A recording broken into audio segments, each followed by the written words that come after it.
take the oath from this man? I've taken no oath. Did you take an oath from this devil? Oh, no, I never. Tell us what is your master's name? I don't have a master, please. Has the devil given you a task? I don't know. No, he has not. Answer me now. Did you bewitch? What did you do to the boy Patrick Morton? I never did anything. Did you bewitch the boy? No, Confess! Confess now, child, and it'll be over. Did you possess the boy?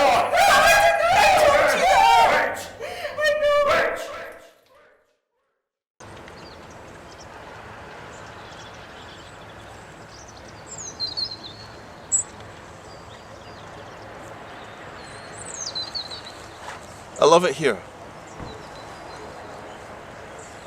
I really do.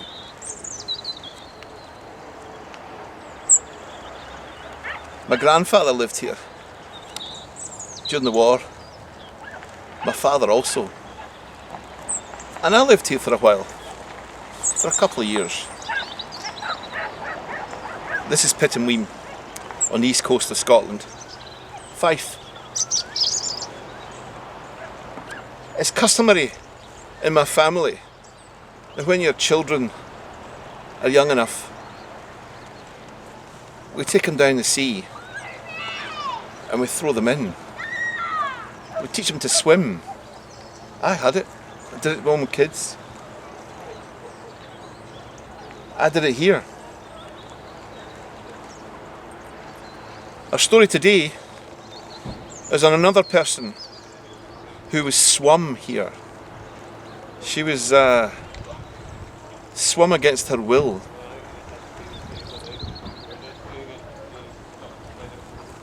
We know her as Janet Cornut from 1704, but the people here in this town knew her as a witch.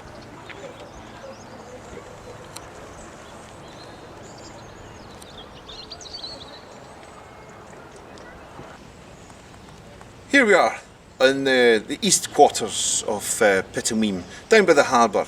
This is the new harbour, the harbour that was built in the 1800s. We will be visiting the old harbour later on in the film. But the reason I'm here today is this house behind me. There's two houses, one here and one to the right. This house here, for 400 years, belonged to the Horsburgh family. Now the Horsburgh family are going to feature heavily in what our subject matter is today, on the witches of Pittenweem. We had two witches from this household behind us here. I've just spoken to the owner, and the Horsburghs, they're still in the town, but it doesn't belong to the Horsburghs today. But the good news is the house has never changed inside. It's still the one building, which is fantastic news.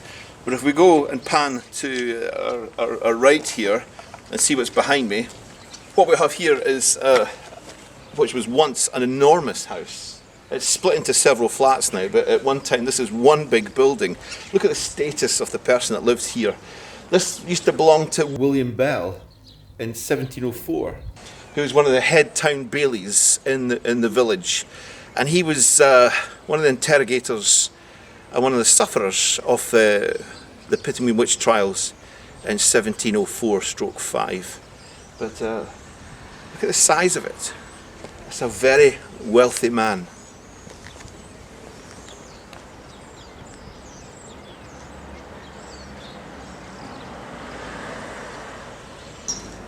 Pittenweem was once the 12th richest area of Scotland, and with this it had its own wall that encompassed the town. Two soldiers could walk abreast around the wall, and when Charles II came here in 1660 on his way to Anstruther, they had a 30 cannon salute from it, so it was some fair size. What we have left of it today is behind me here.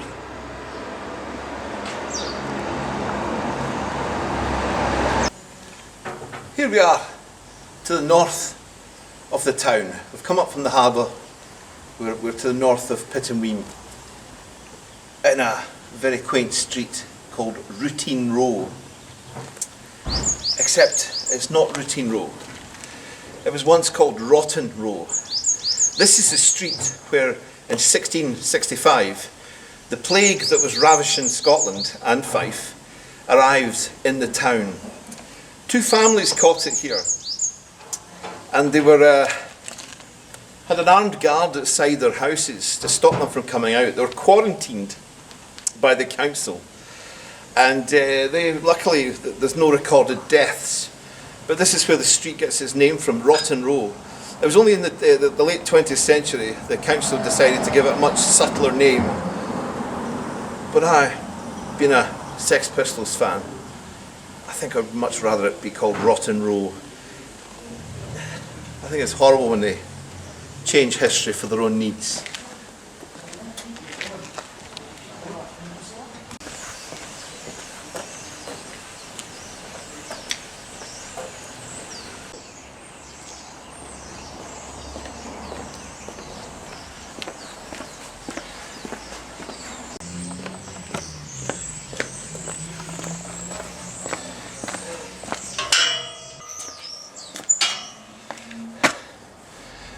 Pittenweem parish.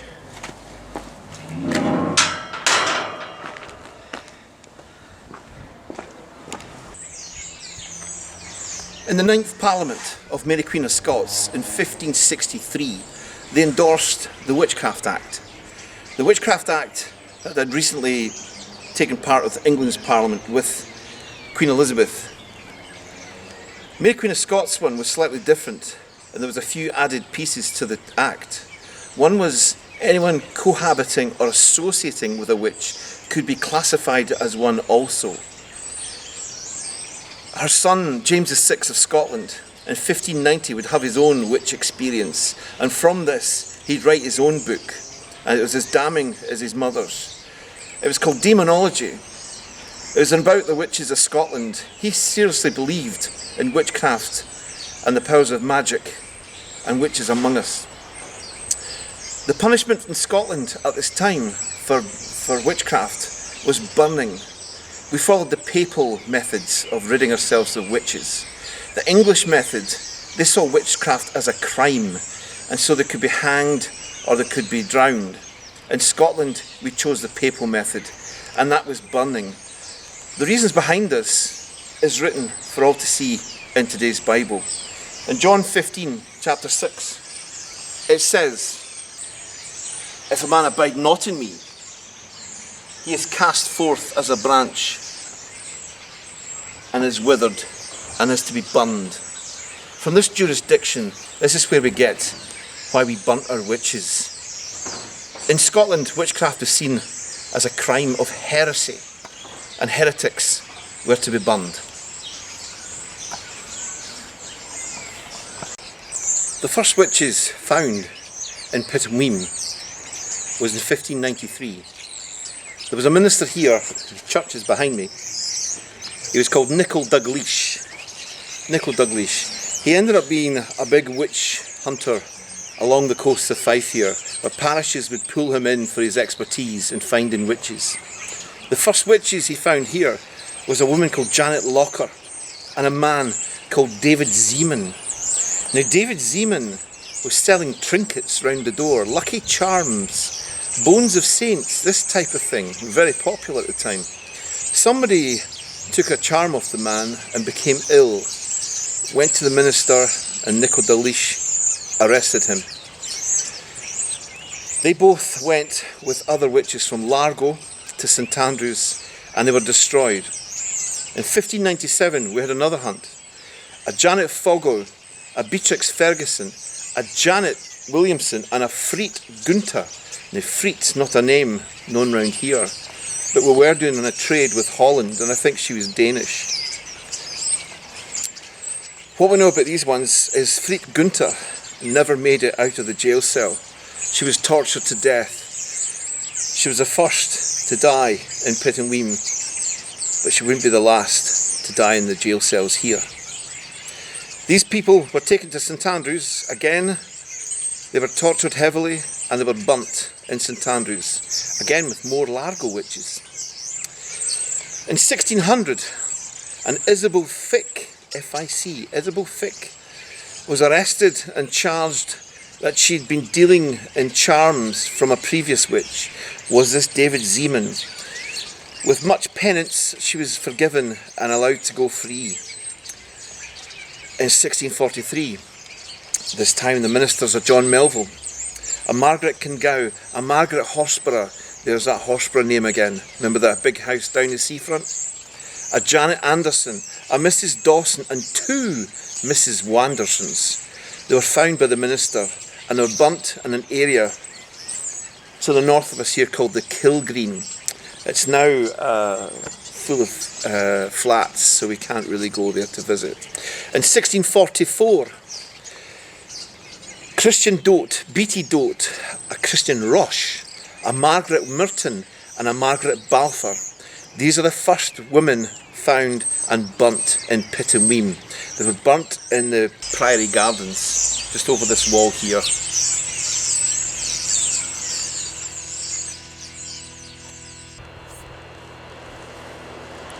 We'll go from the last witches burnt in the Priory Gardens to here. We're in St Monans. The year now would be 1650, and this is where my book, the Weem Witch, really starts, where it gets its history from, and it's obscure. A young girl called Maggie Morgan. She was a fishing stock, a peasant, so to speak, 16 years old. But she took a fancy to one of the gentry from Ely, one of the Anstruther family. And with that he wooed her to the best of his ability, taking her out on horses, taking her out in his boat, and treating her very well. Something she wasn't used to, being a fishing stock. But these fishing people, they married amongst themselves. She spurned him for another and fell pregnant to a fishing stock yokel. With this, and a word in the minister's ear, the influential Anstruther, William Anstruther was his name, had poor Maggie Morgan burnt as a witch, with the parish behind me in full jurisdiction. We're standing right now where she was burnt. It's now part of a commemorative cemetery, but she was burnt here. Her accusations were that she'd turned into a rabbit at times. She'd got a bucket of water with eggshells, spun them round, sunk the eggshells, and therefore a boat had gone under. This was her magic. Accusations. She was also associated with a warlock, a known warlock, they said, in Pittenweem called Thomas Brown. Now that name's going to haunt us a wee bit. If you look behind me here to the old St Monans Kirk, it actually has a roof that represents, looks like a witch's pointed hat. But on that rim is where the ashes of Maggie Morgan were scooped up afterwards and put around there to be blown to the four winds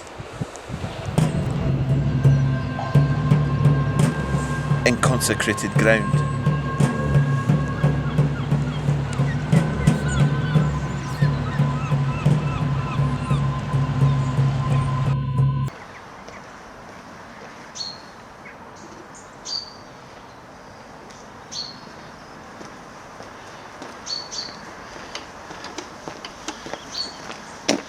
What's this?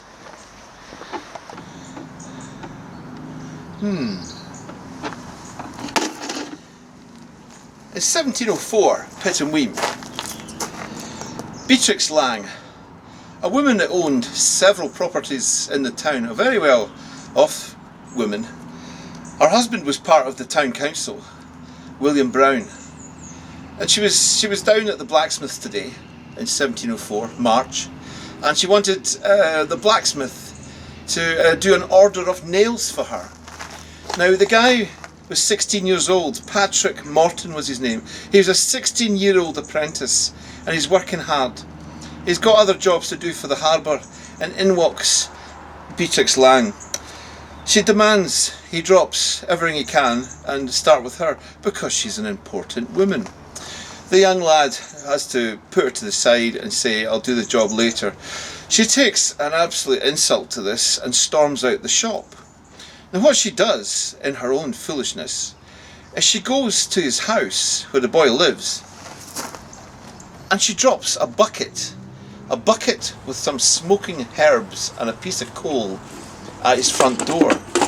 And when the young lad comes home, he sees this as a spell of witchcraft, and he immediately falls into a fit of trances and illness, to the point where a doctor's called.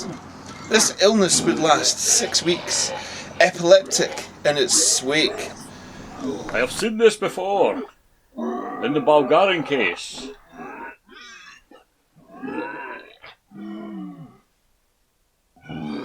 There'll be no medicinal cure for this boy.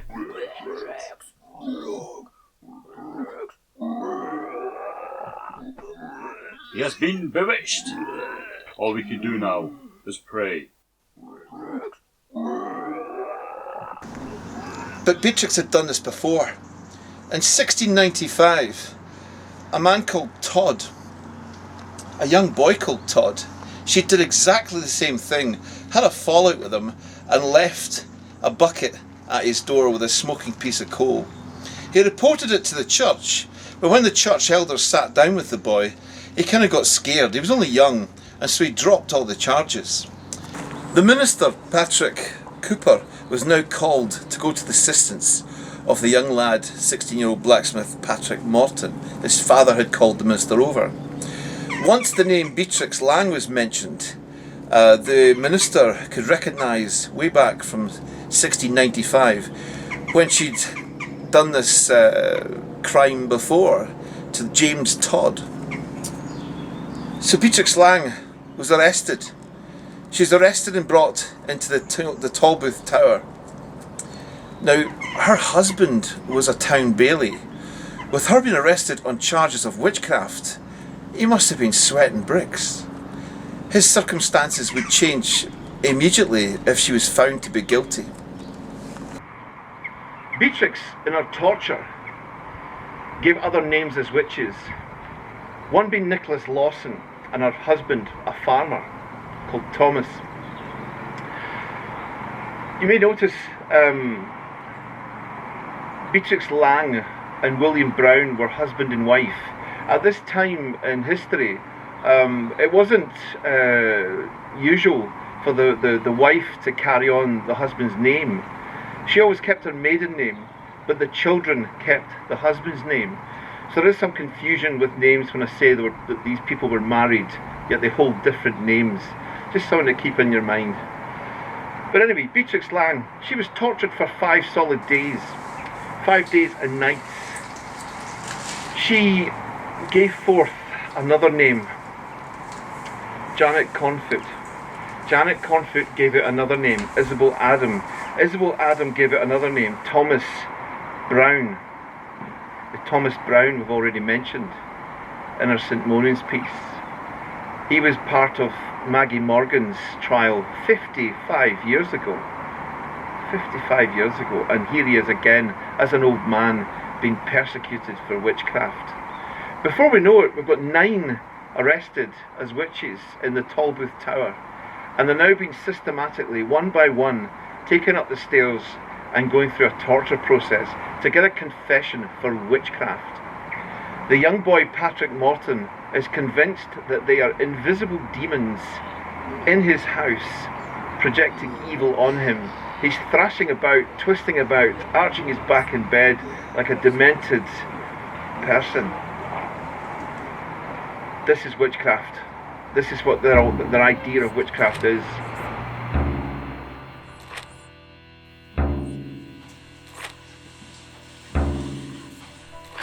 Servants of Satan, I would be wanting to talk to ye.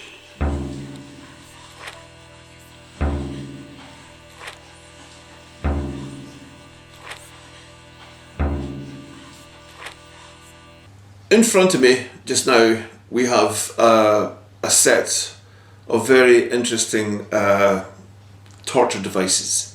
They're all to do with Scotland's laws against witchcraft. And we're going to quickly go through the basis of these for you to understand what these poor souls went through when they were arrested under witchcraft charges in Scotland. Now, in 697, when King Kenneth MacAlpin became the first King of Scots, he issued the first bill against witchcraft. It was mainly to do with necromancers, jugglers, would you believe, and such like, people that call up spirits.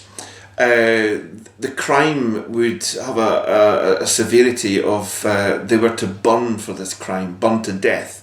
So from 697, Kenneth MacAlpin, every Scottish king had the same sort of endorsement on witchcraft, but it was never severely pursued until 1485, when Jacob Sprenger and Heinrich Kramer, two German monks, priests, came up with the great idea of putting it down in a volume, the methods and ways of finding a witch, torturing a witch, confessing a witch, and destroying a witch. Now they put it into this book I have in front of me. This is in 1485. They brought out their book, the Malleus Maleficarum, the Hammer of the Witches is what it's well known for. This book I have in front of me here is a 1511, over 500 years old copy I have in front of me now. This book was endorsed by Pope Innocent VIII, who gave it his papal bull, his blessing, but he was very clever. He gave it a papal bull, but he never gave it his papal seal. And we have a papal seal here from Pope Innocent VIII. This is his actual seal. His bull would not be official without one of these attached to the paper bull. So it was very clever. He'd endorsed the witch hunts in this book, the Malleus Maleficarum, but he hadn't given it his official seal. So it was a bit of a cop-out. Anyway, before this book came along and changed the face of hunting witches, there was witches, necromancers and jugglers found in the villages and towns of Scotland, and when they were brought to the courts, they suffered nothing more than being branded by this device here. This looks like a great big M you're looking at just now, but actually it has two functions. It would be heated in a fire, brought out, and it would be burnt on the victim's cheek. And if I push once, I'd get a V with you see the M shape here, V, and if I press hard, sizzle, sizzle, we'd get a V and an M. This stood for the Virgin Mary, and that poor person who's just been singed by this device would be set free and banished from the villages and towns, and she'd be forever he would be forever known for her crime, for the V and the M burnt on her face, the Virgin Mary. And that was as far as it went. Very few cases were terminated leading up to 1485 when this book came out, the Malleus Maleficarum. When this did come out, this had a systematic way of torture, how to bring in your victim, strip them naked. What we'd do is we would cut the hair from the victim all over. We're talking head to toe. Any pubic and hairy bits were chopped off. These scissors were used in the Pittenweem 1704 case. So they'd shear the hair off, and they needed two confessions. They needed a confession with torture, and they needed a confession without torture. And this is the way they went about it.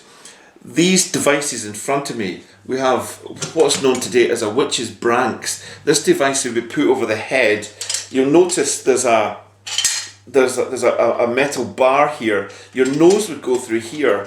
It would be put on you like that. And with this bulbous bit you can see in front of me here, this bit here, a rope would go through here and I'd be dragged through the streets, and a town crier would walk in front of me, basically telling the village what my crime was. This was quite a common device in Scotland. We have another branks here. This is a face one. It would be tied on just to horrify the actual villagers. So we're going halfway through to having you convicted by a horror show alone.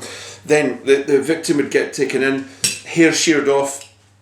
What they're looking for on the rules of the Melius Maleficarum here is the devil's taken your baptism rites from you, and in doing that he's given you his own baptism of a mark or a spot or a mole on your body. This is from the devil himself. You will now suckle your little demons and animals that would do your bidding and all your spells as a witch.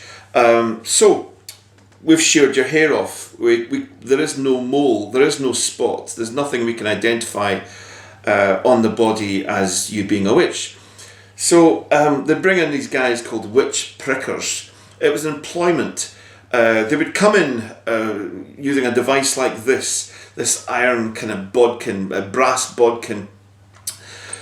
If the mark, according to the Melius, if the mark's not on the skin, it's in the skin, it's in the body. So now, and the Melius does say this mark is insensible to pain. So now they're going to prod you with this hellish device, insert it into the skin, inches deep, in your mouth, your vagina, your back passage, everything, your back, your shoulders, your legs. They're going to insert this into it and draw blood. As long as you scream every time this is inserted, we know they know they've not found a spot. They're looking for a spot that is insensible to pain. But you're going to think, if I'm prodding in a circle, you'll go aya all the way around, and when I hit the middle one, you're never going to feel it because you're numb. This is a way to find conclusive proof, hellish as it was, with the witch pricker. They had many ways. We have thumb screws here, many ways to inflict pain until you would give up and actually confess yourself a witch. Whenever you want this torture to stop, you just say, I'm going to confess. The torture would stop. They would have you sit down with a sheet of paper in front of you. Your crime of witchcraft, whatever you supposedly have done, would be written down in front of you. A lot of these women and men were illiterate, so all they could do was make their mark, make a cross, and that was as much as their confession was. Many of them had their fingers already broken by this stage, and they couldn't even hold a pen, so they just had to make their mark. They, once this was done, they'd be fed, they'd be clothed, they'd be looked after, and then they had this piece of paper would come to them again, and this is a confession without pain. And if they signed it, it was as good as signing their death warrant. For the next step would be them to go to, in England you'd be hung, in Scotland and the Celtic countries you'd be burned.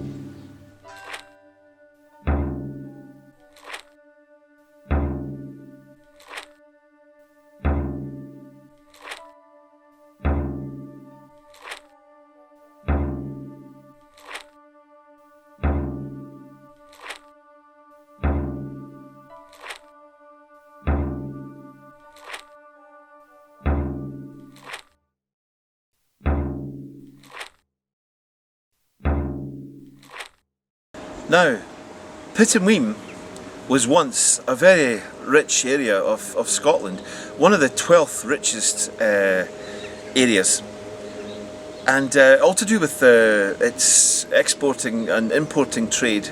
Also had a huge woolen industry going on, with raw wool and spun wool getting transported out of the harbour.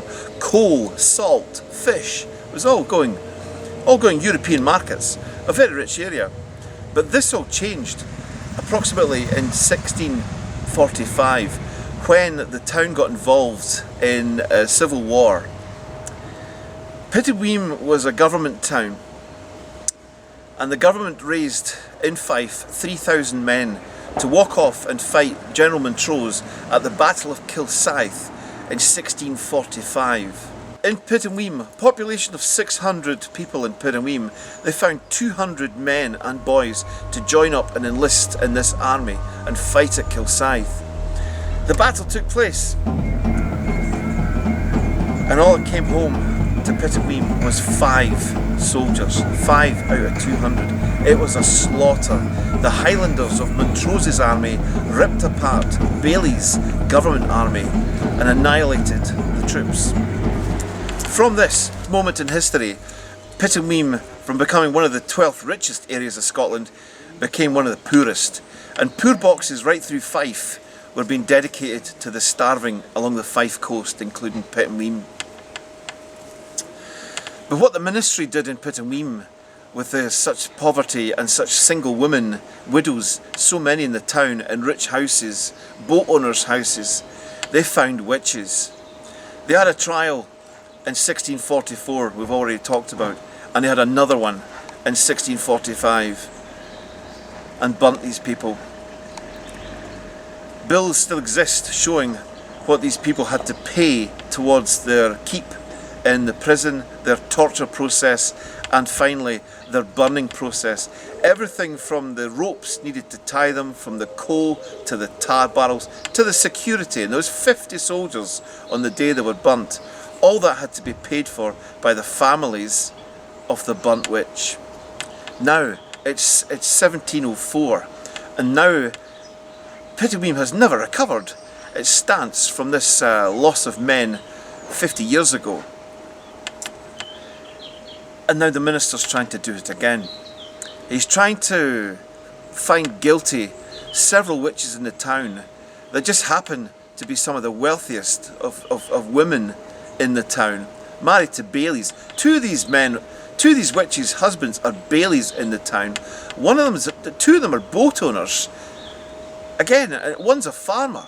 These are significant people, not poverty-stricken peasants.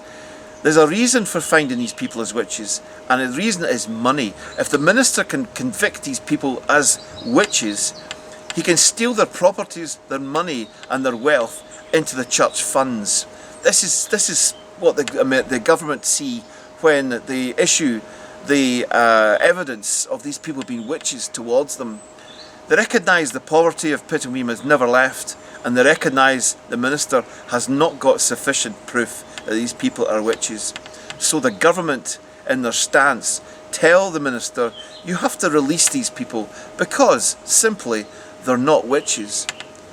But we've got a problem here now, because the minister has already killed one. Thomas Brown, we mentioned him at St Monans in the trial of Maggie Morgan. He must have been in his 80s, an old man. He's one of the few of the witches that hasn't confessed through torture. Beatrix Lang has gone through 5 days of torture. Janet Cornut has gone through 12 days of torture until they've both broke and admitted to whatever they've been charged. But Thomas Brown, this old man, this strong man, has stayed his pace, and he's been killed for it. He's dead. He's in the tower.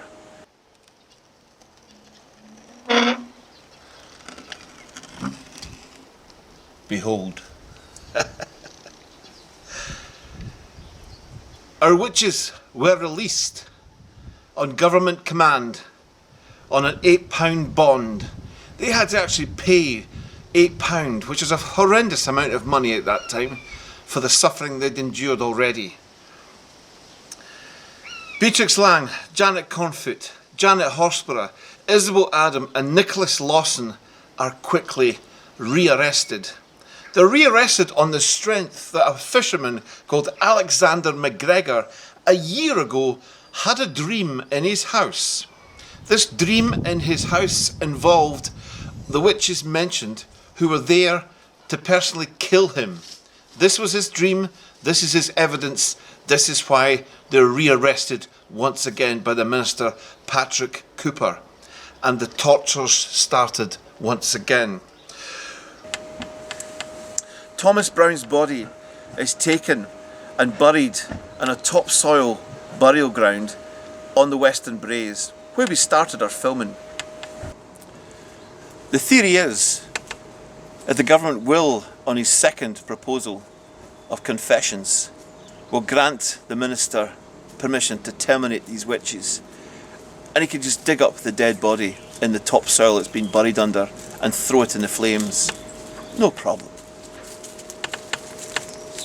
Now, all northeast Fife is alive with the gossip and spreading of Pittenweem having witches in its vicinity once again. A notorious scaresmongerous story is spreading through the land. Learned gentlemen are now so interested in the case, they come themselves to interview the witches of Pittenweem. The Viscount of Primrose, Sir James Primrose, the 3rd Baronet, the Earl of Kelly, Alexander Erskine, Lord Leon, the King of Arms, Junior Officer of State, the Laird of Scott's Tarvik Castle, the Laird of Gleneagles, Sir William Bruce of Kinross, the 1st Baronet. These learned government gentlemen are now heading towards Pittenweem to have their own interview with a witch and see for themselves what this is all about. They sat and interviewed our poor Janet Cornut, took her on the 2nd floor, tied her to a chair, and one by one they interviewed her. She stated her entire confession had been forced by the minister Patrick Cooper. Lest she write what he wants as a confession, he would smash her head in with his staff. This is the threat she had. He told her if she signs the confession, her being illiterate and no education whatsoever, if she signs the confession, everything will be okay. Deep down, we know fine. Everything will not be okay. She'll be signing her own death sentence. With the government officials interviewing Janet Cornut in the tower and getting the truth from her about the minister, they now take the young boy, Patrick Morton, our bewitched 16-year-old blacksmith, to government to interview him on his own, and the truth will be all revealed.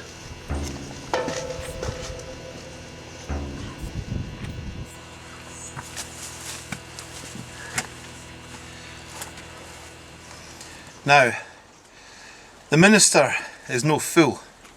He knows it's only a matter of time for the young boy breaks down and tells the truth to the government officials. And he has. That very night, on the 20th of January 1705, Janet Cornut is moved from the top floor of the Pittenweem Tower to the 2nd floor of the Pittenweem Tower. For some reason, she's no shackles. For some reason, there's no guards. For some reason, the window is left open.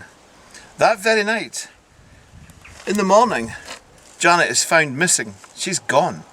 She has escaped. She's got out of her bounds, out of the guards, past her guards, and she's out with the walls of Pittenweem.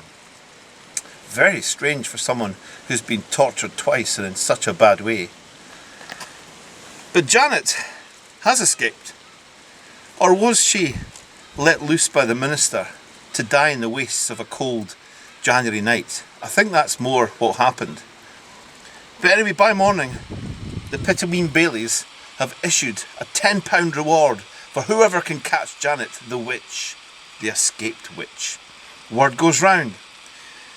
Days later, she's found at Lookers. She's made it 8 miles across the wastes to Lookers, where she ends up at a minister called Gordon has found her at Lookers, recognises the witch pricking marks on her arms and legs, and knows who she is and what she's guilty of. He arrests her, and she's soon making her way back to Pittenweem, tied to a horse with 2 soldiers. News comes to Pittenweem. They've found the witch, she's coming home. A welcome party is arranged. She gets past the gates of Pittenweem on the 30th of January, a Saturday. She enters Pittenweem at 6 o'clock at night. She was taken to the minister of Pittenweem. They asked, what do you want us to do with her? He said, do what you will. He didn't give a damn. But this time a mob had gathered, a mob in the town, mainly children of the minister. He had 11 children of his own, grown-up children. And they now manhandled the woman. They grabbed her, they knocked the guards flying. They grabbed Janet by the ankles and they pulled her through the town. The word went up, they're going to hang a witch.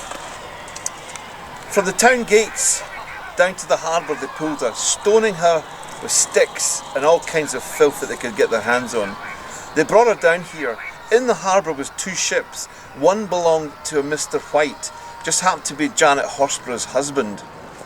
Here they tied Janet from a rope to the mast, and from the shore they could pull the rope tight and she'd come out of the sea. Let it go, she'd duck in. This is what they did with her. Every time she was in mid-air, she'd be hit with missiles and stones from a mob, now on both sides. The entire village was down here now, having fun. This carried on for 4 hours. 4 hours they did this to Janet, until someone finally cut her loose. The tide had gone out. They cut her loose. She's half drowned, half alive. And they took her by the hand to a house on the shoreline here. They tried to dress a head wound, but the mob wasn't having that. The mob, with now the minister involved, smashed the door down, pulled Janet out the door, and this time the door came with her, off its hinges. They placed the door on top of her, and as one, the villagers grabbed what missiles and stones they could to pile up high on top of Janet on the sands. The stone's weight crushed poor Janet, and she died that night on that spot.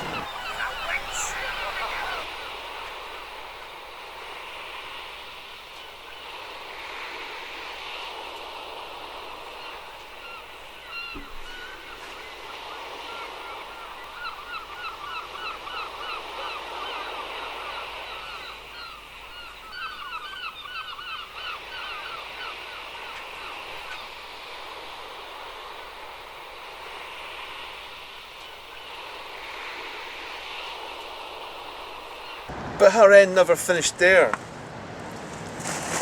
This harbour, they used a sledge with a horse to come down here and pick up the barrels of herring and fish and transport them from A to B. They now brought forth this horse and this heavy sledge and sliced it across the dead remains of Janet Cornut, slicing her to pieces, running about with what they called trophies to the families of the other witches in the town. Isabel Adam, her house is behind us now. She was threatened, knocked on her door and threatened that this is what was going to happen to her also. But by this time it was 11 o'clock, pitch dark, and they'd had their fun. Janet's body was left until morning in a heap, bits of her. Later gathered and taken to where we first started filming on the Western Braes, and there she joined Thomas Brown in the slight burial that they had. Slight to keep the birds just off them, no more. And that was the end of Janet. The night's embarrassment never ended there, because there was so many onlookers here. Letters went to Parliament highlighting the affair and the nightmare in which the minister had orchestrated.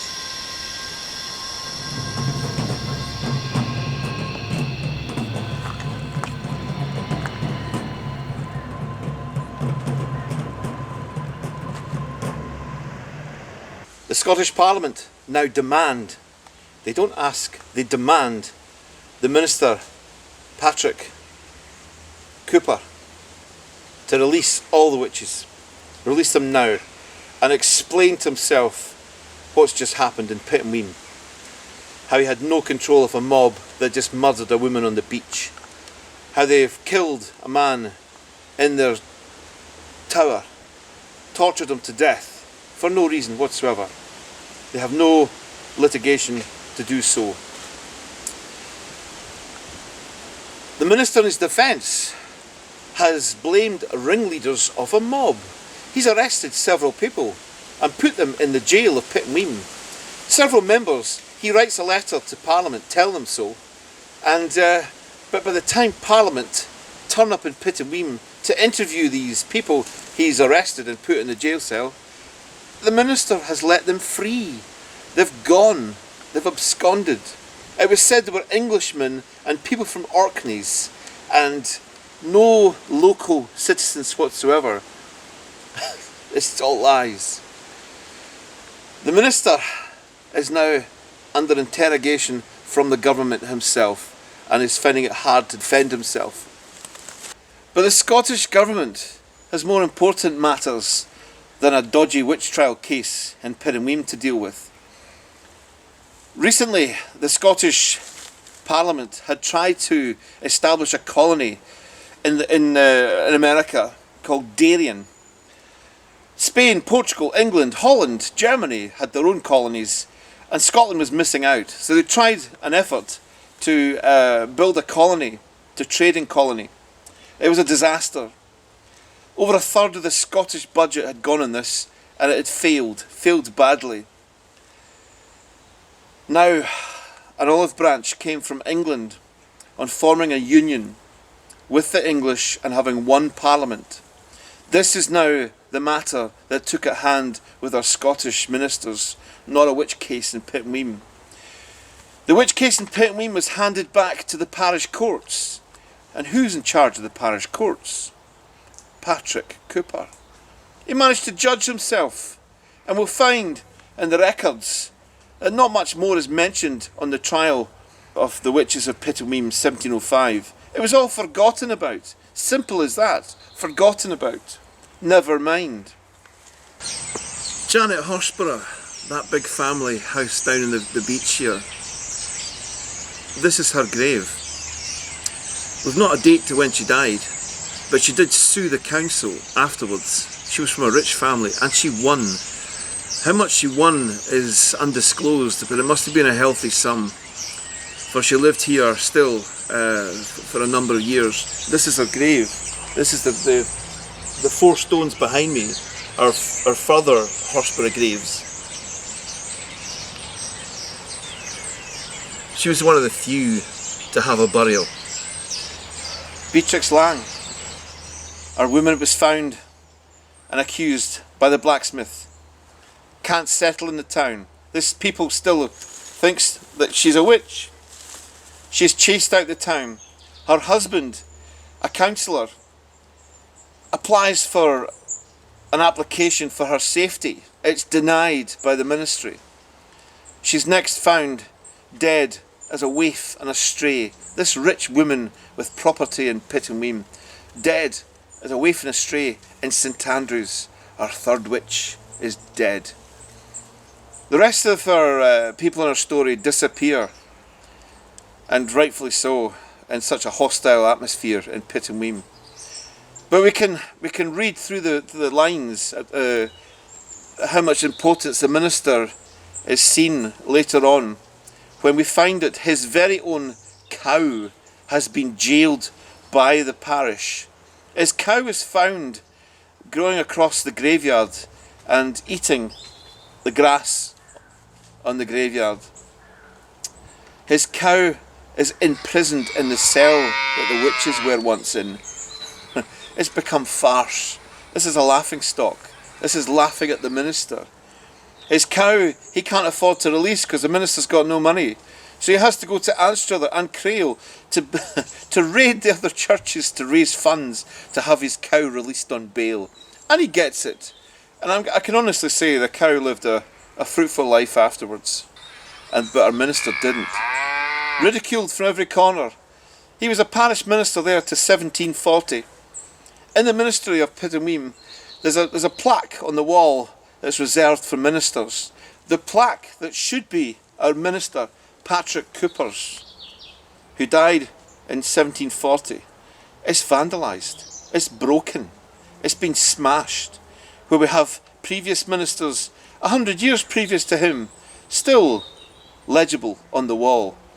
Does this say what the Pittenweem people actually thought of this man in the end? I hope it is.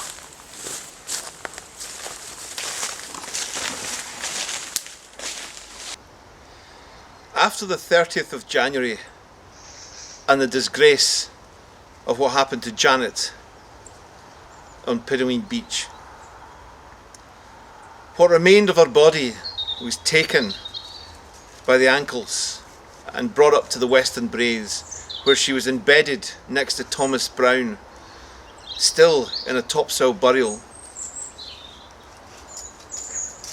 Later, Thomas Brown's family, his brother-in-law, it's stated, dug him up and they moved him. The minister would refuse them Christian burials, so they dug him up themselves, his own family, and brought them to a secret location, and that secret location, they gave him what they could consider the best of a Christian burial. Now that's written in my book, not many other places. It was only a few years ago, a man working in the Balcaski estate behind me for the Anstruther family, of which this is the churchyard of the Anstruther family. We're in Abercrombie. He phoned me up and he said, "I've just read your book." What this man, he was a groundsman from the estate here, very elderly, very poorly in health, but he had a story for me. He said in 1967, he'd worked as a groundsman on this estate all his life. He said 1967, a massive ash tree, 300 years old, had come down in this vicinity, but it was next to the church wall.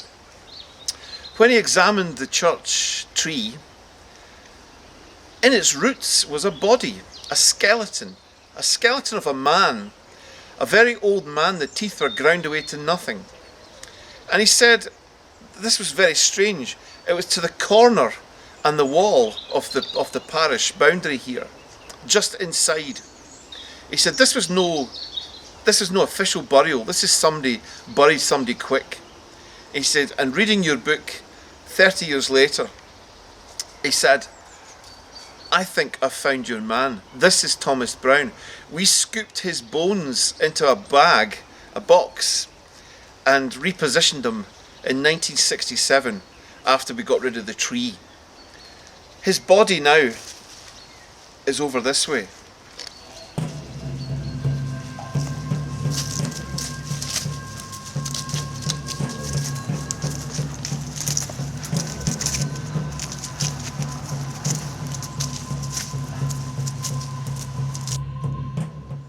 Where I'm standing just now, with the cemetery behind me, is the exact spot that was given to Thomas Brown in 1967, reburied by the groundsman of the estate here. The last of the Weem witches